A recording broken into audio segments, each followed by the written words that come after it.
prosecutor and chief counsel of the Senate Judiciary Committee.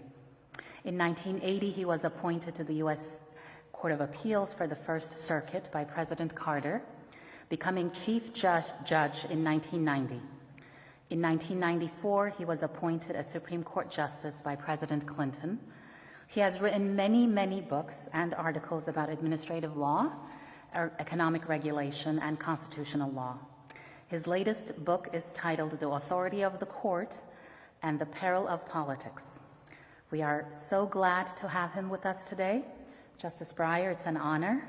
Mr. Munir, the floor is yours. Thank you all.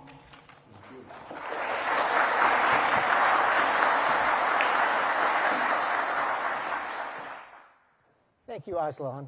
It's a great pleasure to be back at the Coolidge Auditorium where we've held our past Supreme Court Fellows events.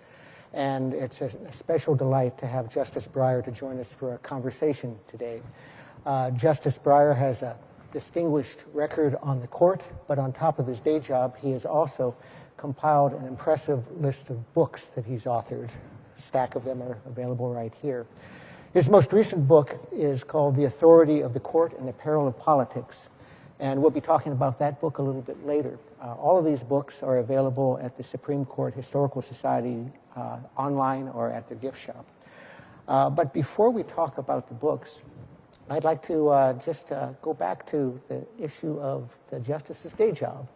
And Justice, as you heard, Justice Breyer first came to the Supreme Court in 1964 as a law clerk for Justice Goldberg.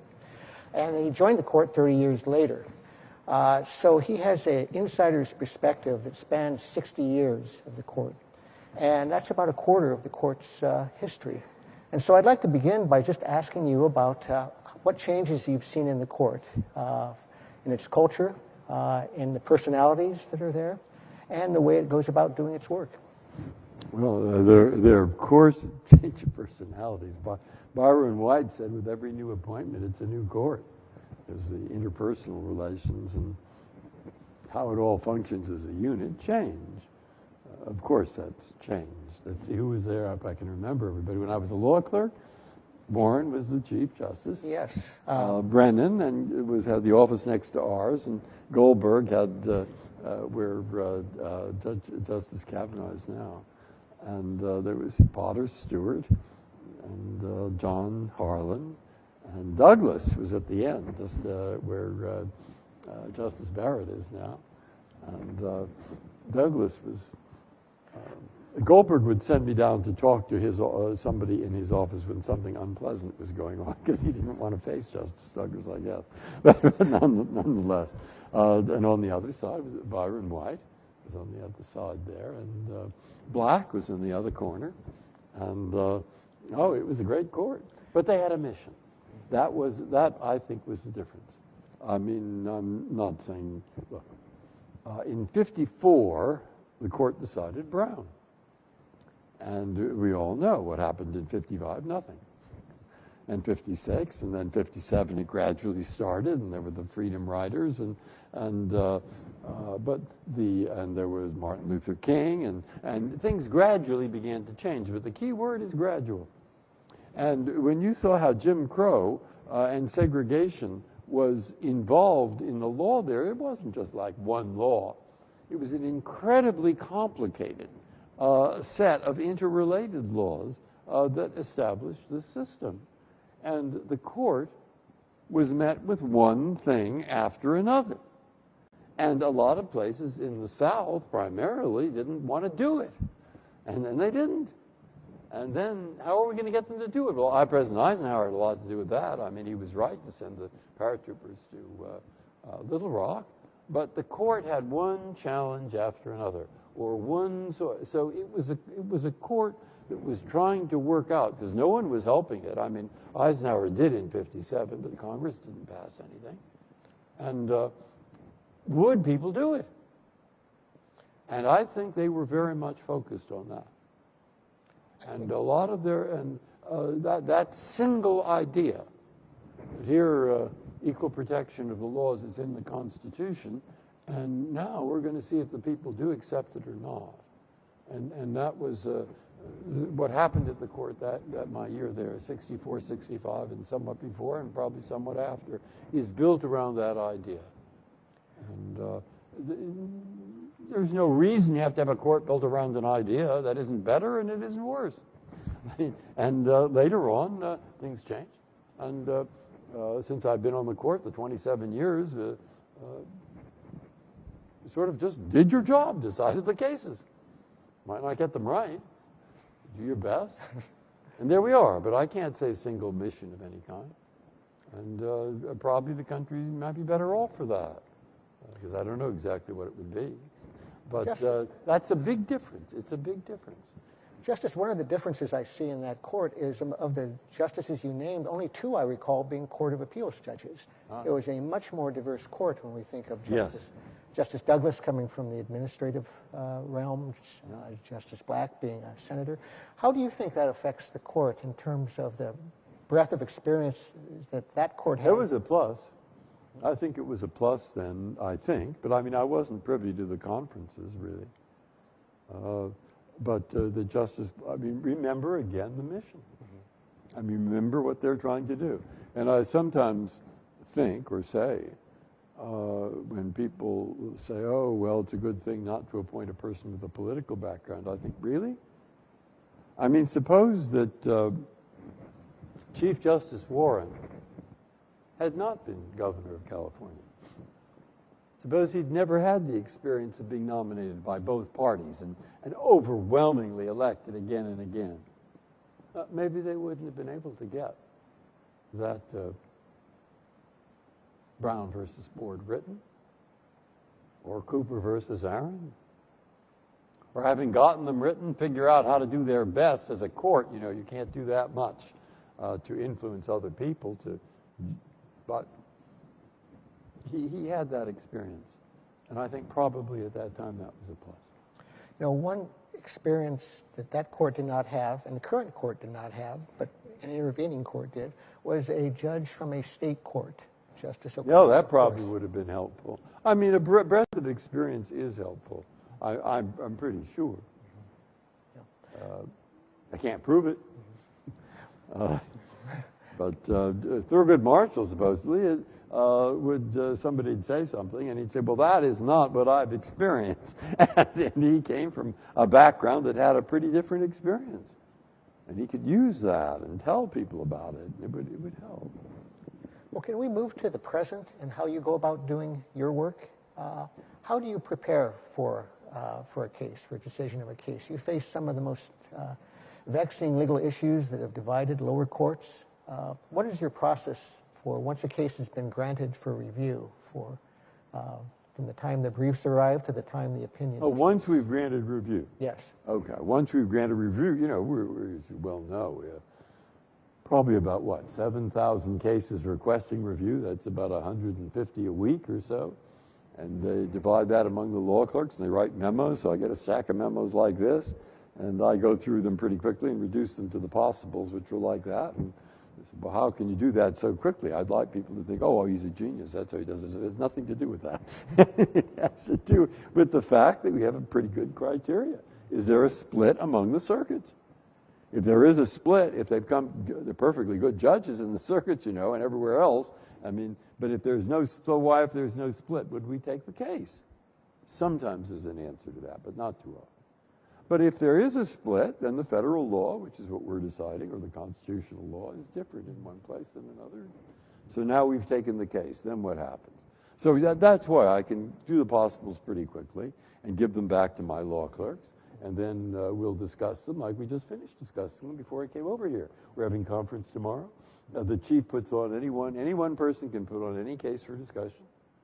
And so the chief will send his list around. People add to that. And then we just finish discussing the cases that are going to be discussed tomorrow. And we'll go around the room. And 4 votes to grant is a grant. And there'll be a brief explanation by anyone. Okay. Now we've granted it. Then what happens?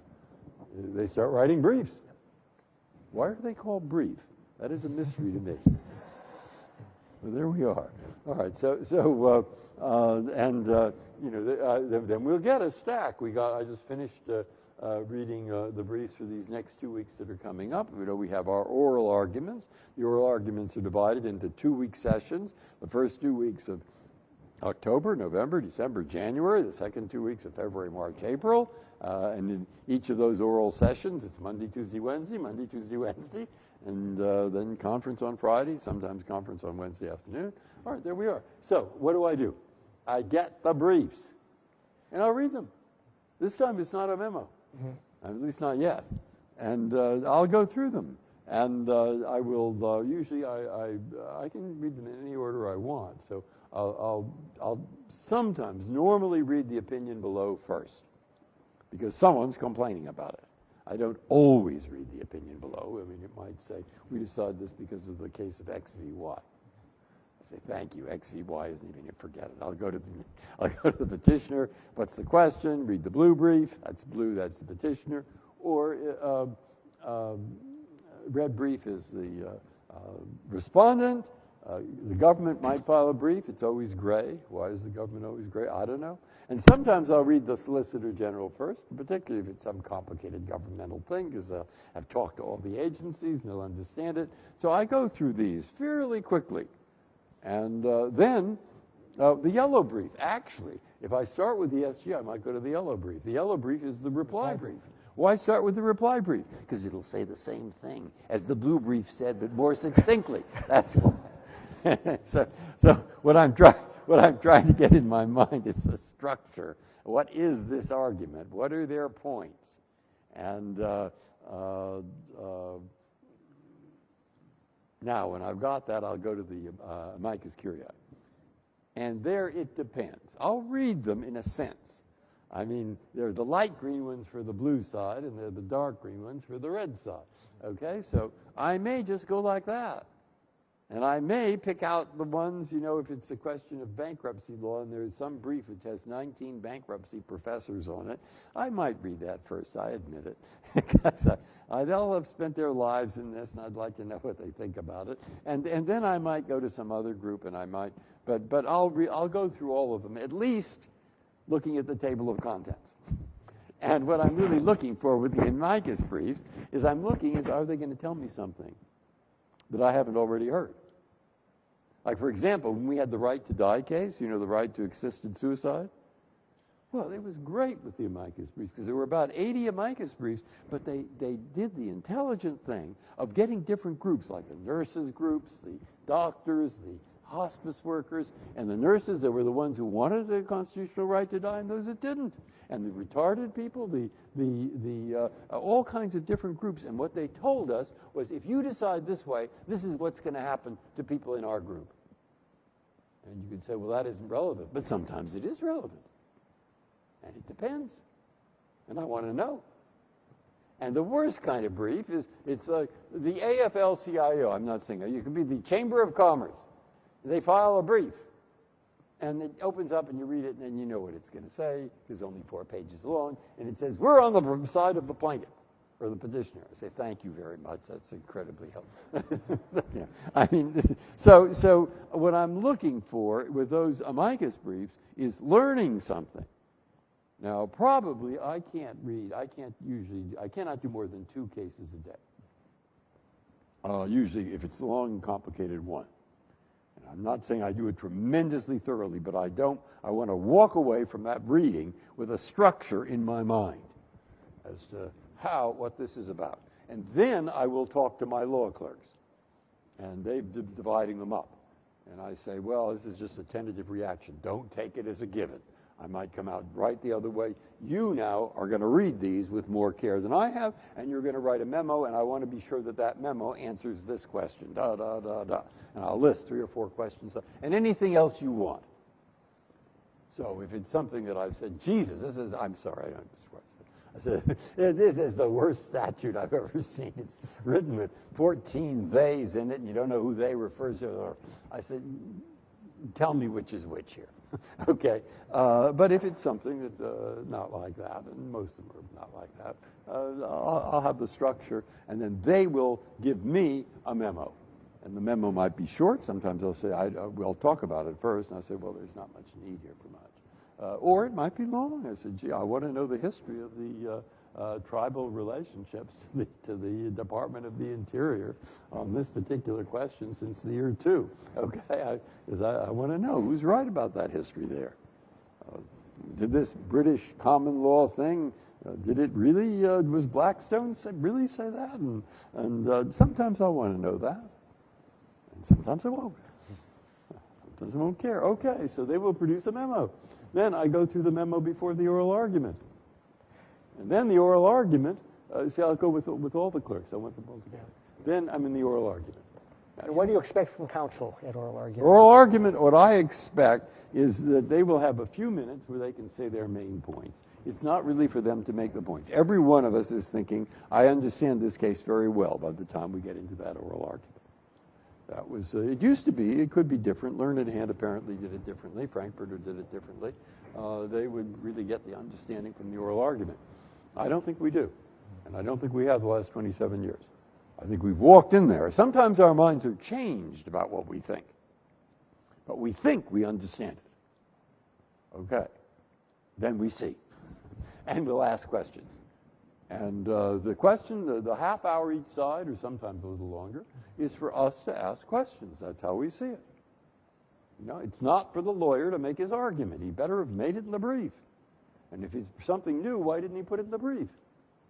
If it's new and important, then he should have put it in the brief. New and unimportant, who wants to listen to it? All right, so the point is, it's really for us to ask the questions, and I think the best kind of question, which you try, is a question that I really don't know the answer to. I don't know. And I think that counsel may have learned more than me, and he may be able to give me a little help here. And I think that it is going to be important to the decision in the case. And that's sometimes I've asked some pretty weird questions. I think the worst one I asked was, we had some kind of a case about whether you could, it was like whether you could have a color, could be a trademark. It was a bilious green color of a dry cleaning pad. And could that be the trademark? Like a shape, can a shape be a trademark? So I asked counsel, I thought it was relevant to ask whether a shape could be a trademark, and if so, when. So I said, suppose you had a comb in the shape of a grape. He said, what? So, I mean, sometimes it doesn't work. But nonetheless, those are the kinds of questions. And the worst kind of question is you're just bored and want to ask yourself a question. And you can get into questions where you're taking the best argument of the other side or whatever and put it to these, but you probably know what they're going to say. And so what is really the point? And does your mind change in that oral argument? And the answer is yes. Sometimes it changes completely. Not too often. You say, what, 5% if I were making a guess? But how you look at the case can change. There you get a higher number. 20%, 30, I don't know, 15, 20, somewhere in there. And that matters because the law and the way the bar and the lower courts and the bench and the people who are interested will take it, those words matter what you write. And the way that you look at the case, the words you write are a function of how you're looking at the case and the different parts of it. And therefore, it matters, that oral argument. All right, after the oral argument, the next day or the 2 days after, we're in the conference room. All right, conference room, we're discussing, first of all, the 4 cases that we heard on Tuesday and Wednesday. Chief begins. As the issue in the case is and each of us has a book, and in that book we have the names of the one for each case and the names of all the other judges and the what we have to space to write. And the chief will say, the issue in this case is thus and so, and and this is what I think about it. Probably 5 minutes, maybe 10, not much longer, and this is why. Okay, then it goes, we go in order of seniority, and so therefore I will vote to reverse. That's usually obvious what they say, we vote to affirm. This is all tentative, but it's getting less tentative all the time. And then we go to Clarence Thomas, and then to me, and then to Sam Alito, and then to Justice Sotomayor, Kagan, Gorsuch, Kavanaugh, Barrett. And nobody speaks twice till everybody speaks once. That is a very good rule for any small group. Because then I was a junior. I was the most junior judge for 11 years. I almost hold the world's record. If only Alito, I thought of writing it, if he just only waited 10 days to take the oath, I could have gone down as the 11 years and some days of being a junior judge, and I could have gone down in history as the answer to a trivia question. It would have been fabulous. But nonetheless, okay. Then after everyone's spoken, there's some back and forth. And the back and forth works best. It doesn't always work this way. You get into a thing, as you know, if you're in an appeals court. There are only 3, so it's usually. But you try your on bank, yeah, God, it's. But you start into the thing. I have a better argument than you do. Forget it. When you say, I have a better argument than you do, the next person thinks I have a better argument than you do. And before you know it, everybody's trying to see who has the best argument, and each thinks he has the best argument, or she, okay? So there we are. That doesn't get anywhere. But if you listen to what somebody else is saying, this I learned from Senator Kennedy when I worked there. I mean, you listen, and then eventually they're likely, not always, but they're likely to say something that you might actually agree with. And then you say, maybe we can work with that. And that it's like in the oral argument. If you've ever been to the Second Circuit, where Learned Hand and Jerome V. Frank, I think, designed the courtroom. And it looks like a sitting room. It looks like somebody's living room. And the bench is right here, and it's about the same eye level as the lawyers will be at when they're talking to the judges. And what you might help you get, which you like, is every so often, and you know it instantly, the lawyer maybe, not totally pretending, forgets that he's a lawyer for a client and says, this is what would really happen in the bankruptcy world if you do that. And you get into a conversation, and there's a back and forth, and when that happens, it's really great, because you feel we're making progress here. This is just great. And it doesn't happen too often, but sometimes it does. And sometimes that happens as well in the discussion. And you feel, well, we're getting somewhere. All right, in any case, sometimes you do, sometimes you don't. And after the 2 weeks, we've had, say, 6 cases or 8 cases or 10 cases or something like that over the 2-week period of the oral argument. And then the Chief Justice assigns who's going to write the draft, if he's in the majority. Otherwise, the senior judge in the majority assigns the opinion. But the Chief Justice will normally assign it. But he's constrained. What is he constrained by? First, everybody has to get the same number, roughly, over the year. So everybody writes 1, then everybody writes 2, then he's constrained by the fact that he wants to get a majority. And so if you have an outlying view, forget it. You're not going to get assigned that, because you won't pick up 5 people. I mean, the main thing is we've got to get 5 people on this decision. At least. We'd like 9. I once said that to Rehnquist. You didn't like my jokes in the conference. But I said, I've discovered how to get 5 people on an opinion. How's that? You start with 9. that's the all right, so he doesn't want an outlier. He wants to pick up the 5, and he wants to give everybody 1 during that session. And before you know it, he doesn't have too much leeway as to how he is going to assign the opinions.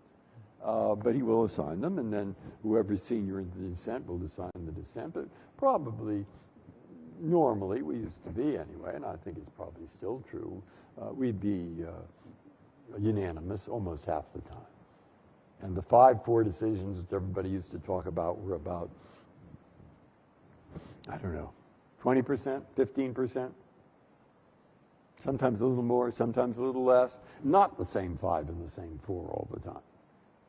You could say 6-3 now, whatever, but it isn't. And when I'd say 5-4, I said, one year I counted them, and I wanted to find out, there were 18 5-4 decisions or something like that. And 12 of the 5-4 decisions, 12 of those 18, were not what we would call the usual suspects. Okay? And I just had somebody look it up, because every single time that they were written about in the press, it said, in an unusual combination. So I said, how can it be an unusual combination? Well, I guess it could be, but do you see? So it's not. It's certainly not some cut and dried thing. And the breakdown conservatively, I mean, they occur in some cases. There's no question, but perhaps fewer than people think. And, there we are. So far right. You want the whole story? The questions are going to come from me today. Okay. Then I get my law clerk gives me a draft. This is getting a little boring. It's very technical. All right. Anyway, the law clerk finally, after 2 or 3 weeks, gives me a draft of what's assigned to me. I take it. I go write my draft on the computer. I was a teacher for many years. I can't resist it. You know? So then I write my draft. I give it back to her. She thinks hers is better. I say, maybe it was, but there we are. And so then she'll produce another draft, and I produce another draft, and eventually we get something, and we send it around, and then I just hope for at least 4 others joining it, and I'd like 9, but 4 will do. And then they may have suggestions in the memos, and I may change it around somewhat. And somebody can write a dissent, or somebody can write a concurrence, and eventually everybody's either written or joined. That's always the first thing in the conference. Is everybody written in this case? Everybody written? Then the case comes out. The end. There we are. Justice, one of the words I hear most frequently to describe you is pragmatic. And I wonder if, assuming that's true, does that come from your days as an Eagle Scout, or from reading William James, or from life experience? And how does that affect your approach to cases? William James is closer than the Eagle Scout. And it's a special kind of pragmatism. I mean, when I was an undergraduate, I studied, I majored in philosophy at Stanford and in England too. And at that time, people were, well, the philosopher at Harvard was Quine, and there's a list of philosophers, and I'm saying this for a reason. I mean, it's before William James was Peirce. It was Peirce, James, Quine. And the kind of thing pragmatism doesn't quite catch it. Yeah, it's a certain kind of pragmatism, but Quine had this. People have all kinds of systems in their minds, all kinds, and that's how we function during a day or a week or a month. And you could change certain beliefs that you have, but then there'd be implications for other beliefs. And there'd be implications over here, and there'd be implications over there. And if you're going to change too much too fast, you would discover all kinds of things you had to change, unless you decide to change the rule of logic itself, and then, my God, where would we be? Mm-hmm. And law is not that different, in my opinion. It's not that different. So when you say pragmatism, you have to take into account such things as, what does this do to the rule of, and now put in a principle, or an approach, or a standard, or a statutory word, or a canon, if you like. I've never been great fond of canons since I was it Carl Llewellyn, who's somebody who wrote, every canon, there's a counter canon, look before you leap, he who hesitates is lost, or whatever. There is a certain, but all of those things, law is a complicated business, and there are systems, and there are approaches, and there are rules for dealing with rules, and they aren't quite rules, and so what you do is figure out not just what would be nice in the world, absolutely not. But that's a point. And so how does it react with it? That's why you have to accept cases that you really don't like. If you had been on this court before, you might never have done it. But there it is. And think about that. And it isn't just one thing. It's like 20 things. And what is the client going to learn from the lawyer? And so you can go on endlessly to the point where you'd never be able to get a decision written. But the fact is that there are, in particular cases, canons or rules or statutes or all the things you learn in law school and the things you learn through experience and lots of different systems and things and approaches, da, da, da, da, da, da, da. And to take some of those into account, I think it's absolutely necessary, and I think people either do it or they don't. Nobody does it, not. They either tell you what they're doing or they don't. And that, I think, is more like the case. So I say, yeah, I admit I'm doing that, and when I do it, I say it. And then if people don't want to think I'm doing it wrong, say I'm doing it wrong. And the next judge will learn something better, you know? So we're in a complicated business, and there we are. But we like it. And that's not just the judges. The lawyers rather like it too, and the teachers, and it's interesting. Well, Justice, we're in the library, so why don't we talk about a few of your books? Oh. And I'd like to start with Making Our Democracy Work. This is a book, a judge's view. And you talk about the operation of the court in this book. But one of the points you make is the importance of identifying rights and also proportionality in interpreting the Bill of Rights, and how identifying values and proportionality is important to resolving disputes over individual rights. Would you like to say a few words about that? Well, it depends on the right. I mean, or it depends. If it says 2 senators, it means 2. Yeah. But the freedom of speech doesn't quite define itself. You well know that. And that's what Black said. Black said, no law, no law. Congress shall make no law abridging the freedom of speech. He says, no law means no law. I say, yes, that's true. Go with Justice Black. No law means no law, but the freedom of speech, as he said, doesn't quite define it. And so there are at all kinds of levels disagreement there. To what extent should you try to create rules as opposed to approaches, as opposed to strict scrutiny, intermediate scrutiny, little scrutiny? Are those rules? Are they approaches? Are they like stoplights, green, yellow, red? What are they like?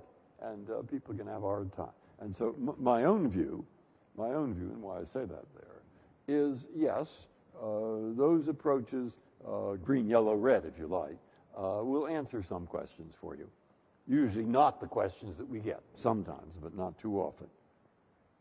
And rather, when people get into that, what they do, whatever color light they're using, they ask somewhat similar questions, at least to themselves. And they'll say, how does this really affect speech? And what kind of speech? And is it that kind that helps create well-known marketplace of ideas, or helps transmit those ideas to those in the government who could act on them? And to what extent will this hurt? And what's the reason for this rule which seems to hurt some? A lot? And are there other ways of going about it? By now it's absolutely familiar. Because although those 3 parts are well known, sometimes the court refers to them and sometimes not. And I thought they worked pretty well with gun control. I thought with gun control and you see, because ultimately, judges, Frankfurter said this, he said judges like, when they're applying a balancing test, they like a balancing test to work so that everything's on one side. Then they can't be criticized, you see. And then they get the answer pretty easily. But sometimes it isn't. And when it isn't on one side, there is some weighing going on. And that's why I've used that word proportionality, because I think that captures what actually goes on in the judge's mind, and should. Sometimes better than saying we're using this test or that test. I'm not against saying we're using this test or that. I sometimes am, but I am in favor of saying, well, this is why I think it would be a disproportionate injury to the freedom of speech if you didn't let, to use an old case that I dissented in, if you didn't let this retired administrative law judge teach the Kurds in Turkey how to petition the United Nations for a redress of grievances, rather than call it a violation of a statute which forbids you to give aid to a group of people on the State Department's terrorist list. You can look that up if you want. But so in many of these things, I think You know, the cases are fine in the center, and there are not too many that are really. And as you get towards the edges of these things, I mean by edges, it's blurred, it's uncertain, it's much rather hard. I think you often do get into a weighing process, and I think that kind of weighing, which consists of the harm to the protected interest, the need for that harm, and the possibility of less restrictive alternatives in some form or other, are usually helpful questions to ask aloud so that the public knows what you're doing.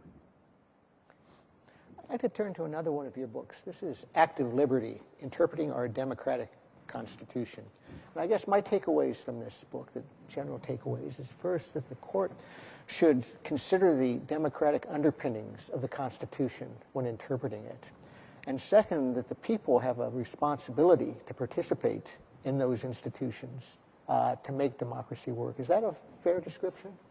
Oh, absolutely, and I think it's more, I use it now. What I do when I'm talking to high school students, and I would urge you to do that, or talk to college students, and you all do that, and it would be, here's one of the things I try to work in is this. I always usually have a copy of the document, so that gets their attention.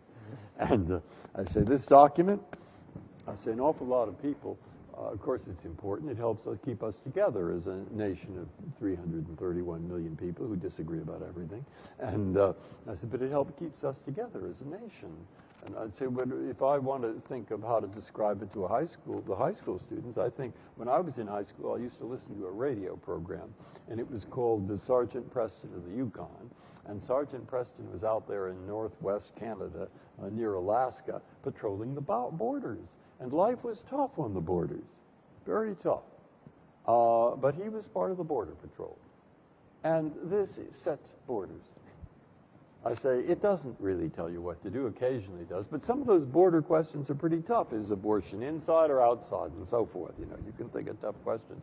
But basically, it's a boundary-setting document, and that boundary-setting document is a boundary set that tries to leave lots of things, vast numbers, the vast majority of things, up to the public to decide through democratic processes. And to think of that sometimes helps you when you're trying to interpret the freedom of speech and whether the need for transmission to government officials. And sometimes it's just a way of looking at the document, but that's what it is. And so within those boundaries, which are very broad indeed, it's up to the cities, the states, the towns, the counties, the nation, to decide through democratic processes what kind of government they want. And I say, as long as you understand that, I'm now talking to the high school students, you will also understand why John Adams and the others thought, hey, we can't tell you much about how to lead your life. It's a graduation. Now, this is good. A lot of you will be asked to give graduation speeches, so I might as well tell you what I usually. And this always works. you say, well, I can't tell you how you're going to lead your life. I hope that you find someone to love. I hope that you have a rewarding career. And I hope that you participate in public life, at least by voting, but there are 1,000 different ways. A library commission, I don't care, a school board, whatever. They need people in San Francisco at the moment.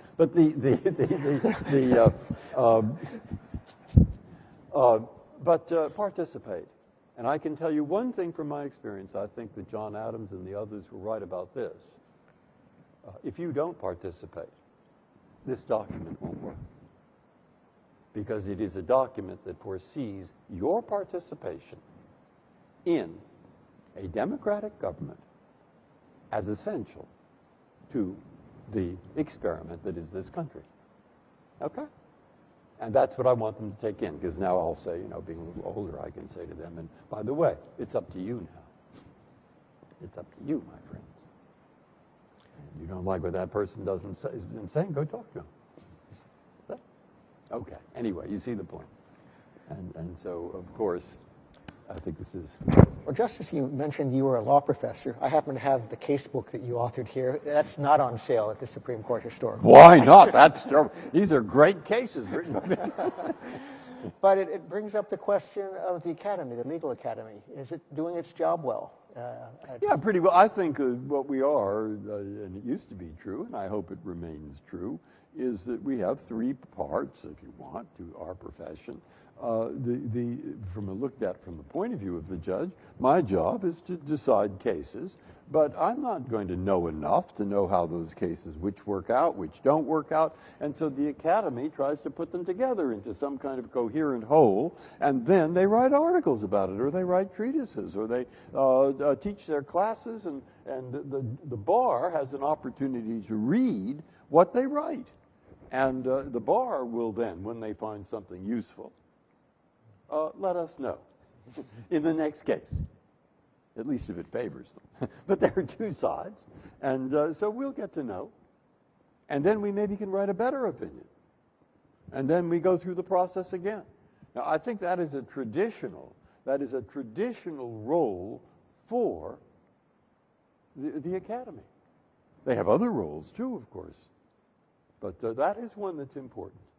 So I'm glad when they write treatises, and I'm glad when the American Law Institute gets everybody together and tries to figure out what, the law of stoppage in transit to or something. I mean, we could have a case in that, state courts will. But in any case, you see, that sort of cycle, I think, is important. Another book that you've written is The Court and the World, addressing the change in our global environment, where more and more cases before the court involve international issues. And one chapter of that book talks about the judge as diplomat. And you've been engaged in a number of judicial exchanges. You've spoken to around the world on subjects of law. Would you like to talk a bit about the role of the judge in that respect in terms of promoting rule of law in the international community?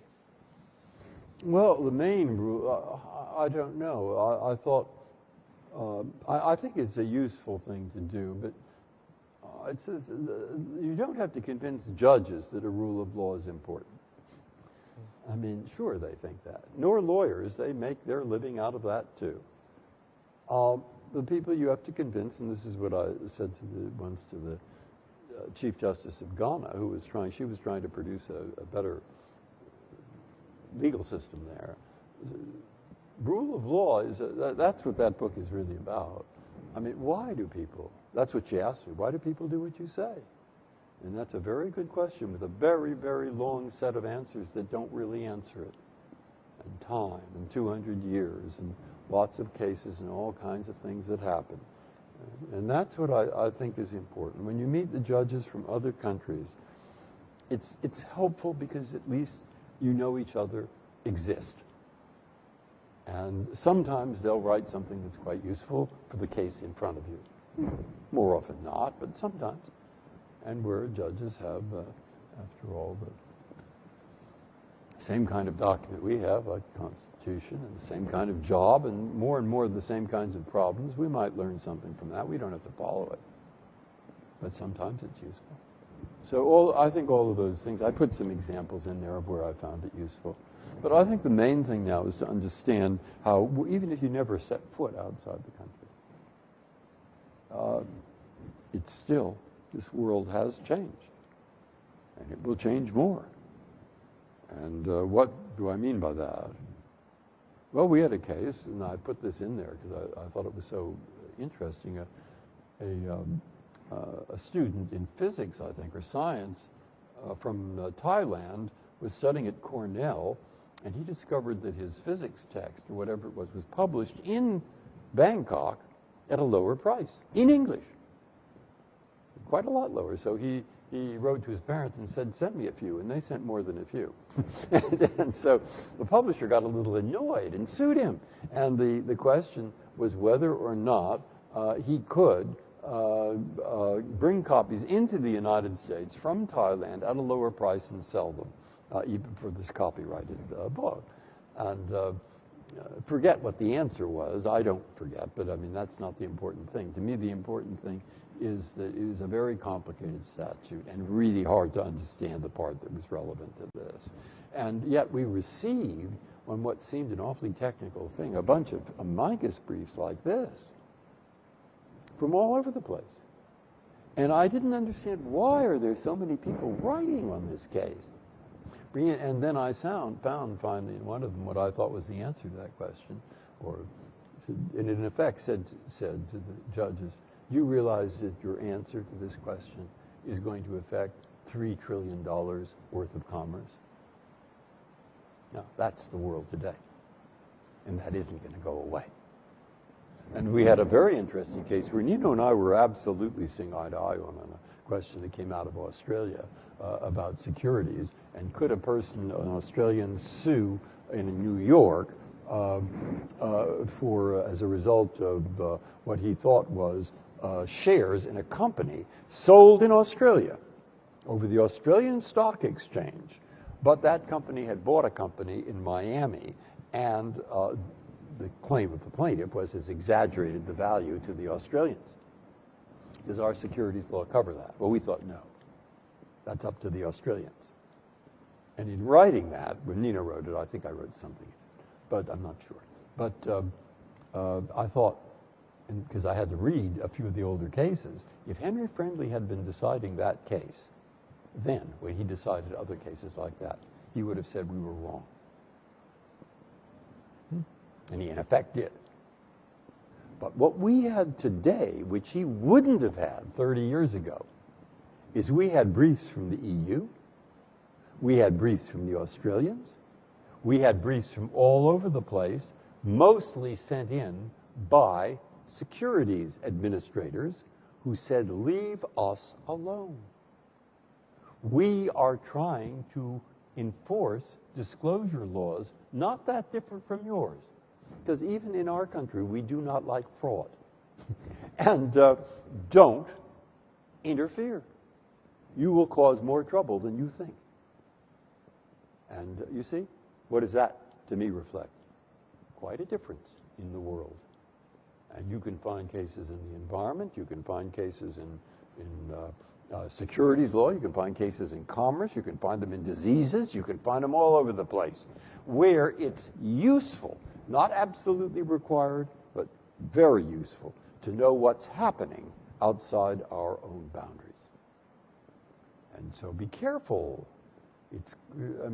What I'd like to think of is when you decide, judge, even in a civil liberties case, think of your decision as setting a principle that might be followed in Spain or Belgium by other judges, and try to get it all to work out so that South Africa doesn't have to file a brief, as they did in a case where a civil liberties group was suing a company for having done business in South Africa under apartheid, under the, what's that act, the Alien Tort Statute. And South Africa files a brief, today's government, it was actually, what's his name, great patriot in South Africa. Nelson Mandela? Yeah, Mandela's government. They filed a brief. And they said, stay out of this. We have a system in South Africa. It's called Truth and Reconciliation. And we do not believe that courts in the state of New York are going to contribute to what we're trying to do. Is that? Now, that is the world that we are in, and it will become more so. So it's worth at least thinking about these problems when cases that reflect them come up. A number of foreign countries have court systems in which they have separated the constitutional function from the statutory function. They have separate constitutional courts. What's your view on that? No, it may suit them, but I don't think it would be good for us. I think the more our Supreme Courts in the states or our Supreme Court or the other courts of appeals are involved in what I call the day-to-day, commercial law, lots of other kinds of law, good. Because we understand that we're not in some special constitutional universe and that things have to more or less work out for the public in ways that involve both constitutional law and more typical statutory or Sure. even common law issues. Sure. Maybe we can turn to your most recent book, And that, again, is the authority of the court and the peril of politics. And I think part of the theme of this book is that there are steps that both the court and the public can take to ensure that there are good boundaries between their respective spheres. And I think you point to 5 factors you think the court can exercise in order to better secure democratic values. I think you begin with just do the job. Would you like to expand on that? Well, what this is addressing, basically, I want to show here. So, I mean, everybody understands that this is a difficult time, both politically and in terms of people disagreeing with each other in the country, and so what I'm saying here is I want those who are willing to read this, in particular, it's not particularly aimed at lawyers, maybe aimed at law students, to understand that the rule of law is an important thing. It has helped keep the country together, and it isn't something that just say it, and it happens. It takes, as I said, 150 years, and I go back with examples when it did and didn't happen, and it's a very long, complicated thing. And ultimately, I said to the woman from Ghana, you have to convince the people in the villages, in the towns. You see, and it's in their interest sometimes, generally, to follow decisions that they don't like, that may hurt them, affect them adversely. And by the way, it might be wrong, because if we're 5-4, somebody's wrong. Is that? And why is that a good thing to do? And they have to understand that. And there is a period right now that I think it's difficult in that respect. Difficult to get people. So I say, what can we do about that? And what I'm really saying is not much. I say the main thing is you do your job. That's it. That's what my father used to tell me. He had 2 important pieces of advice before he died. That was the second one. The second one is do your job. And the first one was stay on the payroll. That's it. Well, you see? Yeah. You do try to just do your job. And the others are sort of try to work out differences, etc. They're fairly trite. But they're sometimes helpful for inside the court. And outside the court, it's even more trite. I mean, it's what Sandra O'Connor thought, and others. It's why I like the chance to talk to the high school students and the others, college students. It's up to you. Listen. You don't like what someone else is saying, then go talk to them. You know? Don't sit there and just mope. And you better know how the country works. You better know what's in this document, the Constitution. And you better know how Congress does work, and your state legislature, and your city council, and your board of education, and the Supreme Court, too. Learn something about it. It used to be called 12th grade civics. And why that isn't taught everywhere, I just can't understand it. But if it isn't, you're going to have people who grow up. That's what I tell my grandchildren. You're going to grow up knowing about nothing but aliens invading us from outer space, you know. I mean, please, let's, okay. See, that's the reason. I have one last question for you, Justice Breyer. When you announced your retirement a few weeks back, you made a very optimistic statement about being on the bench and looking out at the audience at oral argument and seeing people of every race, color, creed, and belief, and yet all of them united in a faith in the rule of law. And I think that's a very optimistic... Or at least they're willing. Let's not get overdone. I've overdone enough. Yeah. But I mean, at least they're willing to resolve these major differences under law. And they will come in. Well, when you are off the bench and looking up at the bench, what do you hope to see there? I hope to see there people who are looking down and seeing the same thing I've seen for 27 years. That's what I hope. I certainly hope that. Yeah, that's true. I think that is the challenge. And Well, we're going to relish seeing you on the bench for these last couple of months, and I'm sure attorneys will be fully engaged with your questions and look forward to your work on the court. I want to thank you so much for spending this time with us for the Fellows Program, and say what a delight it is to have this chance to talk with you. Thank you. Thank you. Thank you.